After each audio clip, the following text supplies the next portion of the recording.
એક દિવસ એક માણસ સિંહનો શિકાર કરવા માટે જંગલમાં ગયો.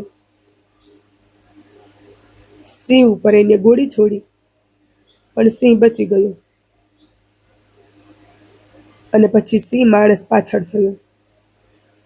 માણસ પોતાનો જીવ બચાવવા માટે એક વૃક્ષ પર ચડી ગયો. વૃક્ષ ઉપર એક વાનર હતું. સિંહ નીચે હતો, એટલે સિંહે વાનરને કહ્યું કે જો તો આ માણસને નીચે ફેંકી દે, એ મને મારવા માટે આવ્યો હતો. એટલે વાનરે કહ્યું, જવા દો ને ભાઈ, એનાથી ભૂલ થઈ ગઈ હશે, છોડી દો.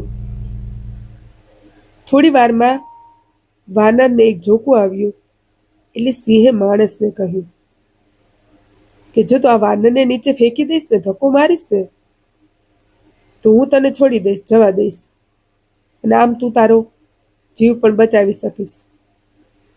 એટલે માણસે વાત સાંભળી અને તરત જ વાનરને ધક્કો માર્યો. વાનરે નીચે પડતા એક ડાળી હતી ને પકડી લીધી.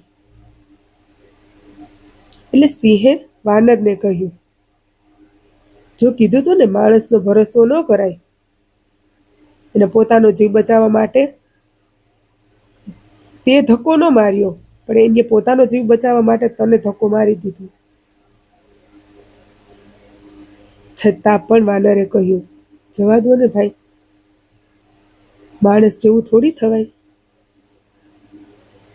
વિચાર કરો, જે વાનરે જે માણસની મદદ કરી હતી ને, એટલે પોતાના સ્વાર્થ માટે એ વાનરને જ ધક્કો મારી દીધો. માણસ છે ને પોતાના સ્વાર્થ માટે કોઈ પણ વ્યક્તિ સાથે, કોઈ પણ સંબંધ સાથે કાંઈ પણ કરી શકે છે. આ વાત ઉપરથી આટલું જાણવા મળે છે, અને આ સત્ય છે. તો આવા લોકોથી છે ને બચતું રહેવું જોઈએ. સમજ્યા?